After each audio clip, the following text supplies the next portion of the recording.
하나님을 아는 지식이라는 지하에서 오늘 말씀을 우리 함께 나누도록 하겠습니다.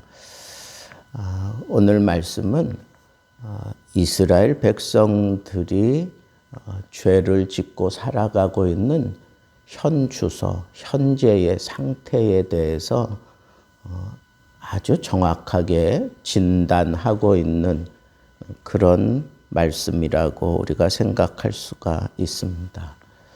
그래서 하나님께서는 이 하나님의 뜻을 선포합니다. 말씀으로. 그러니까 이 말씀으로 지금 이스라엘 백성들의 이 상태를 바꿀 수 있다고 하는 것을 이렇게 암시하고 있는 겁니다. 그렇습니다. 우리 인생을 바꾸어 놓는 가장 임팩트 있는 사건은 말씀이 우리에게 선언될 때입니다. 더 확실하게는 말씀이 내 심령에 파고드는 거예요. 말씀이 내 삶 속에 찾아오는 겁니다. 요한복음 1장 태초에 말씀이 계시니라. 이 말씀이 하나님과 함께 하시고 계시다가 우리 인생 가운데 오셨다라고 그렇게 선언하면서 요한복음이 시작되고 있는 것을 보는데 여러분 이게 복음이라는 거예요. 왜 인생들의 이 억울한 상황, 인생들의 이 불쌍한 상황, 인생들의 이 말도 안 되는 죄로 인해서, 악으로 인해서 막 쩌들 대로 쩌들어 버려 그 어떤 것으로도 해결할 수 없는 마귀와 세상과 정욕에 사로잡혀 있는 신음하는 이 인생들을 바꿀 수 있는 것은 말씀밖에 없기 때문에 말씀이 이 땅에 오신다라고 선언하면서 복음이 시작되고 있는 것입니다. 그렇습니다. 우리 인생들 가운데에도 이렇게 말씀이 선언되어지고 말씀이 파고들고 말씀이 나를 지배하고 말씀이 내 삶 속에 찾아오시면 그때는 상황이 분명히 해결될 것입니다. 그 어떤 상태라도 우리는 달라질 수밖에 없습니다. 이 말씀이 능력이고 이 말씀이 살아있고 이 말씀이 희망이고 이 말씀이 우리의 회복의 전부이기 때문에 그렇습니다. 그래서 이스라엘 백성들이 왜 이렇게 망하는가? 왜 이렇게 망하게 되었나? 그것은 한마디로 얘기하면 하나님을 아는 지식이 없다는 거예요. 하나님의 아는 지식은 말씀을 통해서 가능한데 하나님을 아는 지식이 없어서 이 백성은 망하는 거예요. 6절에 넘어가면 내 백성이 나를 아는 지식이 없어 망하는도다. 하나님의 말씀을 아는 지식이 없어서 망하는도다라고 선지자가 분명하게 선언하고 있는 것도 우리는 볼 수가 있습니다. 여러분, 하나님 아는 지식이 없으면 망하는 거예요. 말씀이 없는 그곳은 이미 다 망한 거예요. 말씀이 없는 그곳은 이미 지옥과 방불합니다. 말씀 없이 제대로 삶을 피워내는 것은 이 세상에 존재하지 않습니다. 말씀이 모든 것이에요. 말씀. 하나님을 알지 못하는 사람은 정녕 아무 소망이 없는 사람이 분명합니다. 그것을 이스라엘 백성들을 통해서 지금 보여주고 있습니다. 이스라엘 백성들의 기본적인 죄악이 어떤 겁니까? 본문을 연구해 보면 있어야 할 것이 없고 해서 안 되는 일들을 행하는 것, 그것이 바로 이스라엘 백성들의 현재 삶의 모습이에요. 하나님께서 원하시는 꼭 하면서 하나님께 보여드려야 되는 것들이 있는데 그것이 없다는 거예요. 진실이 없어요. 인애, 사랑이 없어요. 하나님을 아는 지식이 없어요. 하나님을 아는 지식이라는 게 그럼 도대체 뭐냐?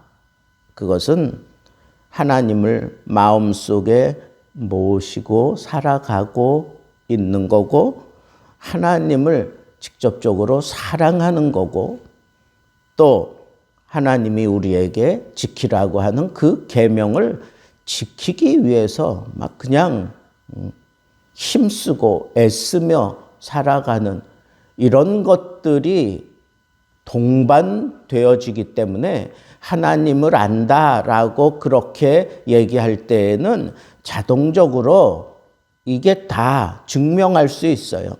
하나님이 내 마음속에 계신다. 그리고 하나님을 사랑하는 그런 뜨거움이 내 속에서 불끈불끈 솟아오르며 역사하고 있다. 그리고 하나님이 나에게 허락하신 계명이 아무리 힘들고 어렵더라도 그걸 지켜내려고 발버둥 치는 그런 모습이 함께 동반되어 있기 때문에 그런 모습을 보면 아, 저 사람은 하나님을 사랑하는 거야. 하나님을 알아, 저 사람은. 그러니까 저런 행동이 나오는 거야.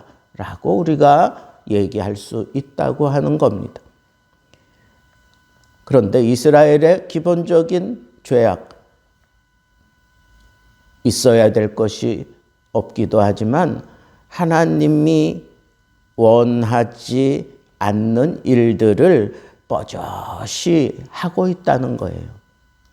하나님이 원하는 그러한 일들을 하지 않으면 이것도 그냥 자동적으로 생기는 거예요. 뭐가? 저주하는 문제, 속이는 문제, 살인하는 문제, 도둑질하는 문제, 간음하는 문제, 포악하여 피가 피를 뒤이어지는 문제.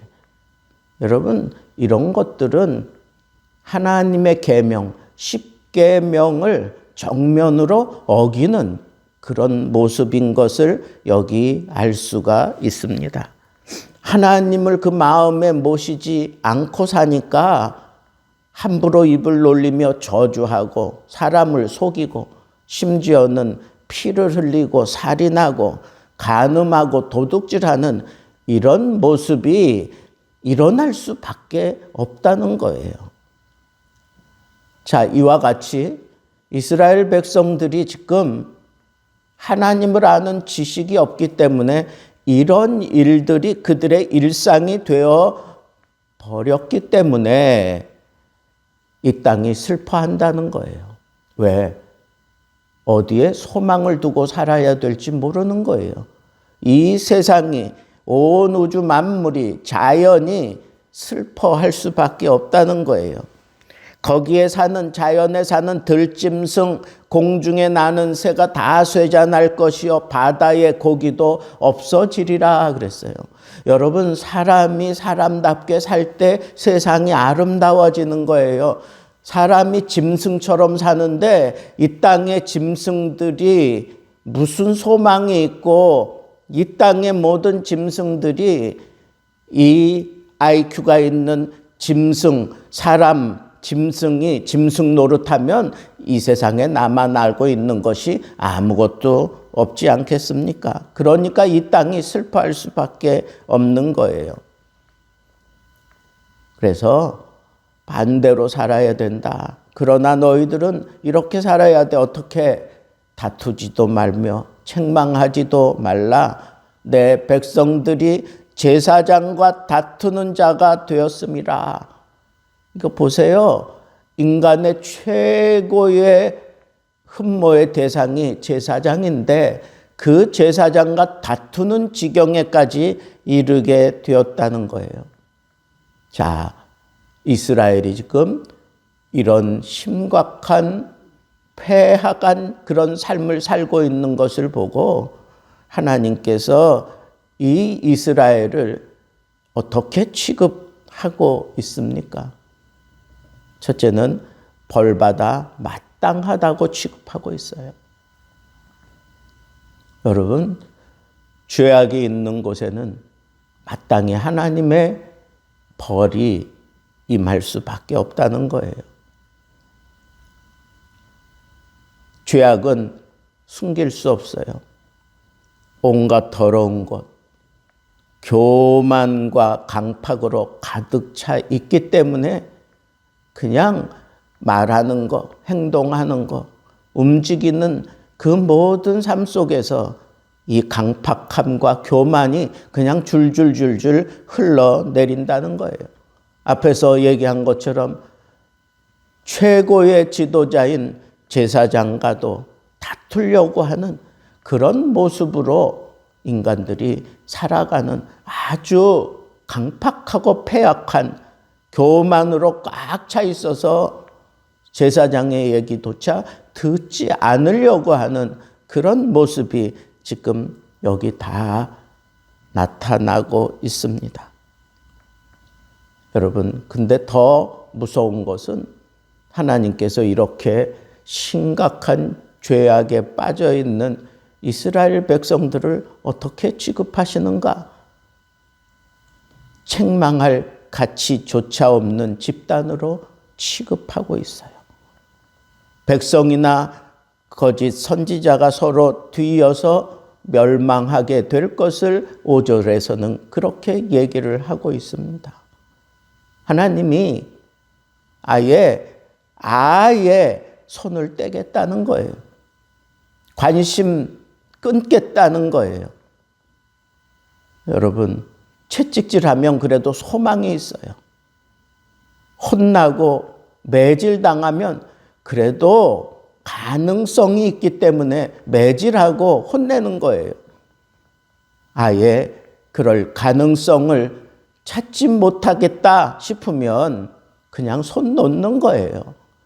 지금 하나님이 이스라엘에 대해서 이렇게 책망할 가치조차 없는 그런 집단이라고 손을 놔버리고 있는 이 심각한 상황을 우리는 그냥 가벼이 넘길 수가 없는 거예요. 오죽하면 하나님께서 이렇게 손을 놓고 말겠습니까?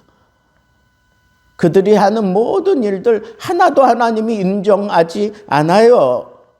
그리고 그들을 볼 때 그냥 벌 받고 싶은 그냥 안달하는 존재라고 밖에는 보지 못하는 그런 모습을 보면서 우리 하나님의 마음이 얼마나 아프시겠어요. 왜 이런 지경에 이르렀다고요? 하나님을 아는 지식이 없어서 그런 겁니다. 하나님을 아는 지식이 없어요. 하나님을 아는 지식이 우리를 살리는 겁니다. 여러분, 하나님을 아는 자들은 상대적으로 분명히 그의 삶 속에 드러난다 그랬습니다. 하나님이 그 마음에 계시기 때문입니다. 또 하나님을 아는 사람들은 하나님을 최고로 사랑하는 거예요. 하나님 중심으로 산다는 거예요. 하나님 사랑하며 산다는 거예요. 하나님을 아는 자들은 하나님이 나에게 허락하신 그 계명을 따라 살아가려고 발버둥 치며 산다고 했습니다. 그렇기 때문에 하나님의 말씀이 손에 들려 있을 것이고 하나님을 사랑하기 때문에 그 사랑이 나를 지배하면 자연히 내 모든 삶의 모든 부분들이 하나님의 사랑을 쏟아내며 살게 될 것이고 그 마음속에 하나님이 계시기 때문에 어떤 상황에도 조급하게 행동하지 않습니다. 어떤 일이 들이닥쳐도 두려워하지 않습니다. 왜? 하나님이 내 안에 계시는데. 두려워 말라, 놀라지 말라. 하나님이 나와 함께 하십니다라고 분명하게 선언한 그 말씀이 그냥 내 삶 속에 내 안에서 이루어지고 있기 때문에 우리는 두렵지 않습니다. 하나님을 아는 지식을 거부할 수 없다는 거예요. 나는 모른다라고, 나는 그런 거 알았으면 내가 그렇게 했을 거다, 이렇게 핑계댈 수 없다는 겁니다. 너무너무 선명하고 너무너무 분명하게 하나님의 말씀은 우리를 지배하고 있습니다. 하나님의 말씀에 지배를 당할 때 우리는 이 세상에서 가장 강한 사람이고, 죄악도 나를 지배할 수 없고, 마귀도 나를 무너뜨릴 수가 없고, 세상도 나를 유혹하며 꾀일 수가 없습니다. 하나님을 아는 지식에서 자라가야 합니다. 계속 하나님을 아는 지식에서 베드로 사도가 권면한 것처럼 그 안에서 자라가는 그런 지혜로운 사람들 되십시오. 하나님을 아는 사람이라면 바울처럼 우리 주 예수 그리스도를 아는 것, 그것을 알아가는 것을 가장 내 삶에 고상한 일이라고 생각하며 살아가는 것이니, 여러분들이 정말 하나님을 아는 지식이 있으면 예수 그리스도를 닮아가게 되어 있습니다. 그리고 하나님을 아는 지식이 여러분들을 지배할 때에는 성령께서 여러분들을 온전히 인도해 주시며 하나님의 놀라운 영광의 자리에까지 우리를 강력하게 사로잡고 인도해 가십니다. 성령께서 이 하나님 아는 지식을 깨달을 수 있도록 지혜와 계시의 영을 부으셔서 우리로 하여금 하나님 아는 지식을 강하게 붙들고 살아가게 하는 것을 여러분 가슴에 담고 오늘도 하나님 앞에 기도하십시오. 하나님을 아는 지식이 나를 지배하고 나를 사로잡고 당당하게 이 세상을 승리하며 살게 하옵소서. 이와 같은 기도로 이 아침 시작하고 하나님을 아는 지식이 세상을 온통 덮을 때까지 말씀을 지키며 말씀 안에서 승리하는 삶을 살게 되기를 우리 주님의 이름으로 축복합니다.